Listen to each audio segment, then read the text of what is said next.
এখন আল্লাহ তাআলার কাছে আমাকে ক্ষমা চাইতে হবে। আমি পাহাড় সমান পাপ করেছি, আমি সমুদ্রের ফেনা পরিমাণ পাপ করেছি, আমি আসমান থেকে জমিন পরিমাণ পাপ করেছি, জমিন থেকে আসমান সমান পাপ করেছি।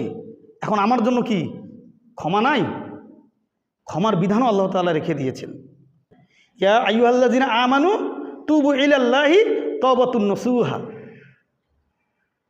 আসা রব্বুকুম আইয়ুকাফিরা। হে ঈমানদারগণ, তোমরা আমার কাছে ক্ষমা চাও। কিভাবে? আল্লাহ তাআলার কাছে ক্ষমাটা কীভাবে চাইতে হবে? তাওবাতুন নসুহা, মানে আমি একটি পাপ করেছি, আল্লাহ আমি জীবনে পাপ করেছি, এই পাপগুলো নিয়ে আমি অনুতপ্ত, আমি ভীত সন্ত্রস্ত, আমি তোমার ভয়ে কম্পিত।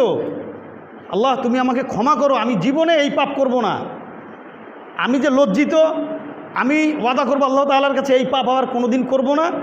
এর জন্য আমি ভীত সন্ত্রস্ত, এবং আল্লাহ আমি তোমার কাছে ক্ষমা চাচ্ছি, আমি যেন এই পাপ আর না করি বলে ওয়াদা করা।